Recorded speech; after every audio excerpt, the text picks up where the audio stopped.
Hello friends, movie with আরজেতে আপনাদের সকলকে স্বাগত। আশা করছি আপনারা সকলে ভালো আছেন। এখন আমি আপনাদের সামনে নিয়ে চলে এসেছি ইন্ডিয়ান সিনেমার বেশ কিছু আপডেটস নিয়ে। ভিডিওটি শুরু করার আগে আপনাদের কাছে ছোট্ট অনুরোধ, ভিডিওটি সম্পূর্ণ দেখে যাবেন। প্রথমে আমি কথা বলবো ও রোমিওর পান কি দোকান গানটা নিয়ে, যেটি গেয়েছেন সুখেন্দার এবং রেখা ভারদ্বাজ। রেখা ভারদ্বাজের এই গানটা বহুদিন পর এসেছে। গানটা কম্পোজ করেছে বিশাল ভারদ্বাজ এবং লিরিক্স হলো গুলজার সাহাবেদ। তো গানটা কেমন লাগলো সেটা অবশ্যই আমি এই ভিডিওর মধ্যে আপনাদের সাথে শেয়ার করব। আপনারা যারা এই গানটা এখনও পর্যন্ত শোনেননি, কাল গানটা রিলিজ হয়েছে, ইউটিউবে অ্যাভেলেবেল রয়েছে, আপনাদের ঘরে বলবো গানটা শুনুন। আমার তো পার্সোনালি এই গানটা দারুণ লেগেছে।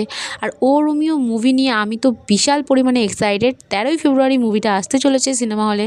আমি তো ওই দিনটার জন্য অপেক্ষা করছি। আর এই গানটা দিয়ে দেখার পর আমি আরও বেশি ইন্টারেস্টেড হয়ে গেছি এই মুভিটা দেখার জন্য।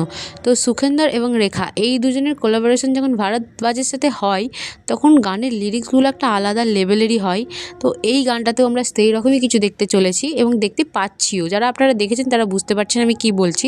যেমন লিরিক্স যেমন ভাইব, এই গানটার মধ্যে একটা আলাদা রকমেরই ভাইব।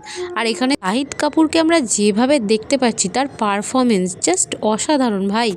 সবথেকে বেশি ভালো লেগেছে এই গানটার শুরুটা। সবাই পজ হয়ে আছে, শাহিদ কাপুর মুভ করছে এবং তারপরে সে পজ হয়ে যাচ্ছে, সাইড ক্যারেক্টারগুলো মুভ করছে। এই যে ব্যাপারটা দেখিয়েছে এখানে, ভিজুয়ালগুলো এত বেশি ইন্টারেস্টিং, যে কারণে আমার সংটা সেই লেগেছে। প্রত্যেকটা মুভি বলুন, প্রত্যেকটা জায়গায় বলুন, শাহিদ কাপুরের যে এনার্জি, তার যে ভাইব, সেটা সে প্রত্যেকটা জায়গায় এত সুন্দরভাবে ইউটিলাইজ করে এবং তার যে একটা খুনসুটি টাইপের স্বভাব, সেটাকে এত সুন্দরভাবে প্রেজেন্ট করে, যে কারণে মুভিগুলো সুন্দর থেকে আরও অতি সুন্দর হয়ে ওঠে। এই সংটার মধ্যে আমরা দিশা পাটানিকেও দেখতে পাচ্ছি। তো এখানে শাহিদ এবং দিশা পাটানির যে কেমিস্ট্রিটা দেখিয়েছে, সেটা জাস্ট বোম। আর আমার এই সংটাই দিশা পাটানিকে দেখার পর একটা জিনিস তো মনে হচ্ছে, তাকে শুধু আইটেম সং করার জন্য এই মুভিতে হয়তো রাখেনি।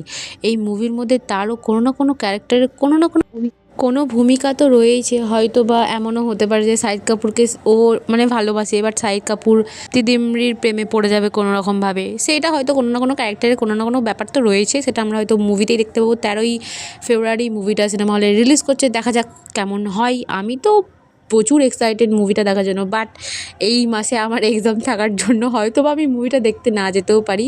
বাট আমি অবশ্যই আপনাদের জন্য চেষ্টা করব মুভিটা একবার হলেও দেখতে যাওয়ার। তো আজকের ভিডিওটা এই পর্যন্তই। আশা করছি আমার ভিডিও এবং আমার ইনফরমেশনগুলো আপনাদের ভালো লাগে। ভালো লাগলে অবশ্যই লাইক, কমেন্ট, শেয়ার এবং আমার চ্যানেলটিকে সাবস্ক্রাইব করে দেবেন। Thank you so much for watching this video. Take care, bye by.